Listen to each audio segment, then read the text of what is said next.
আমি কি নিয়ে বাঁচবো?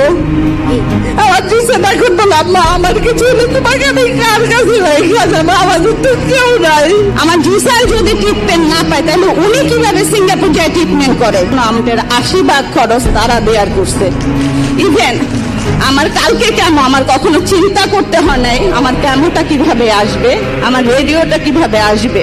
আমরা বিএনপির পরিবারের রোমান ভাই, মিথুন ভাই 1-2 দিন পর পর আমার জিসানের আমার খবর নিয়েছে। আমার ওই ছোট ছেলে 2টা সার্জারি হয়েছে, সম্পূর্ণ খরচ আমরা বিএনপির পরিবার বহন করছি। আমি এর আগে অনেক বক্তৃতায় বলছি আমার ছেলে বা আমি কোনো রাজনীতি করি না। আমার ছেলে যদি রাজনীতি করতো তাহলে ক্যান্টনমেন্টের কলেজে সে কখনোই পড়াশোনা করার সুযোগ পাইতো না। আমি সেকেন্ড কথা বলি, আমার ছেলে মারা যাওয়ার 7 মাস 13 দিনের মাথায় আমার হাজবেন্ড ব্রেন স্ট্রোক করে মারা যায়। আমার এখন এই ছোট ছেলেটা ছাড়া আর কেউ নাই।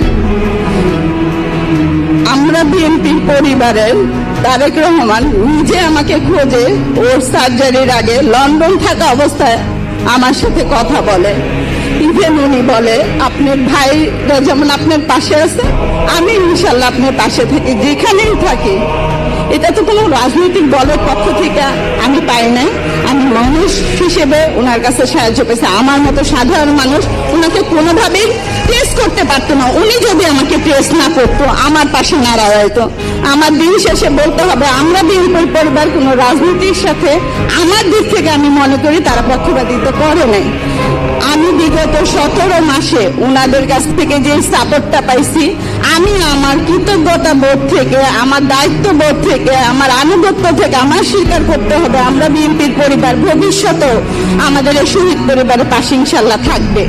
কিন্তু যারা আমাদের রক্তের বিনিময়ে এখন এই সংসদ চালাচ্ছে ইন্টারিম সরকার, তারা কি আমার পাশে ছিল?